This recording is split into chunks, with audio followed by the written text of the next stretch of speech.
In this video, I'm going to talk about why I believe the DJI Spark is still worth it in 2019.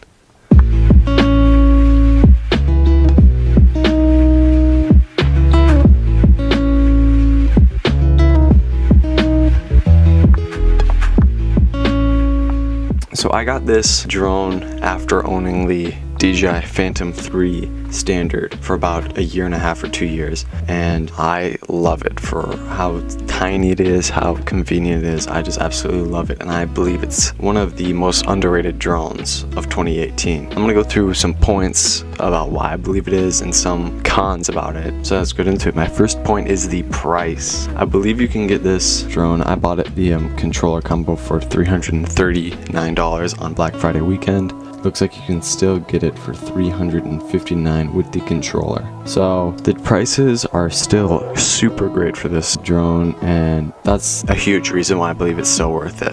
For $350 you can get a really great drone compared to other prices like the Mavic $1,500, the Mavic 2, and even the Mavic Air $700. That is cheap for a drone. I affirm that, but just $300 compared to $700.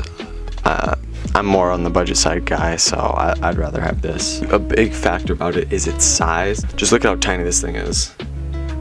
It's super small, really nice. Yeah, it's super small, can fit in pretty much any bag you got. Whenever I put it in there, I'm not afraid of it breaking or anything. And if it does break, $330 isn't as much money as it could be. So I'm still careful with this drone, but I know it won't. It can take a nice beating. I've crashed it once on accident because I forgot I turned off the sensors, but that was my own fault, and it didn't break.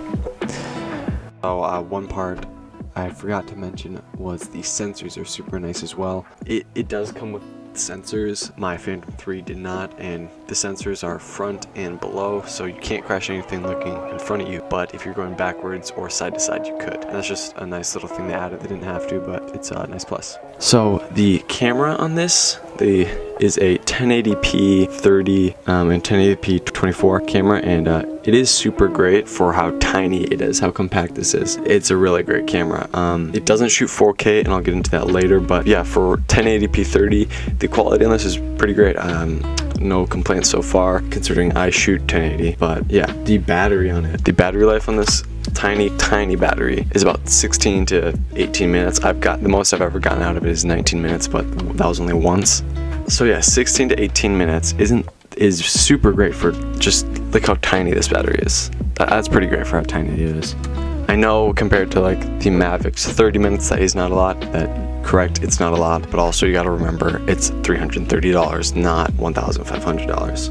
A really cool thing that they added, which they didn't have to add, but I'm really glad that they did, is in the box you get a free carrying case. I put the drone in this and slip it right in my backpack. It is relatively small still, fits in there fine. Really nice hard case. Inside I just got extra propeller, and then you can also fit two extra batteries on each side. It fits in right like that. Got everything in there other than the controller. So yeah, really nice free hard case that comes with it. It is super convenient. Like, you take this out, it takes me about 45 seconds to set up. Take it out, flip it on, it's ready. Connecting to its Wi-Fi is super easy. You go into the app and scan the back of the controller, and it just connects like that. You don't have to go into the settings and do all of it. It does it in the app, which is super nice. Now it goes to the controller. It is really a really good controller. This is a special controller made for the Spark. It does follow the same layout as the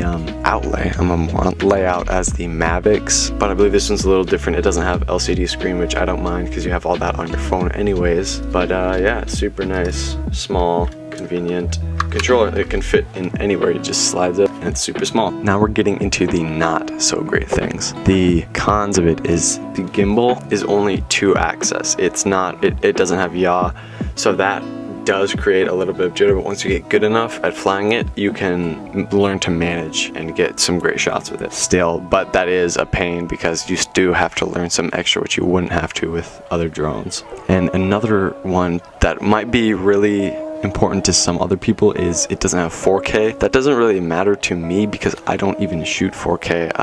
I shoot 1080 on every single project I have, yeah, that is a big one to some people, but for $300, well, you can't really expect everything. Another big one, even to me, this one sucks. There's no 1080 60. The highest frame rate it has is 1080 30 frames, which yes, 30 frames you can still slow down to about 80 or 85%, but that isn't still true slow motion to me pretty much. I would like 60 frames a lot, but I can live without it. Yeah, for the amount of time I've owned it, I have really loved it. The only thing, my only main gripe about it is the 2-axis gimbal, but once you get good enough, you can learn to use it.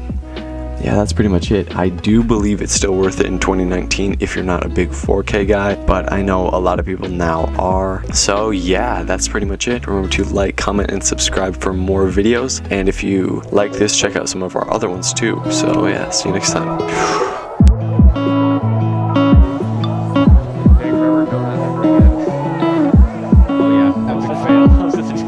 Epic fail. Had all what the shit. Yeah.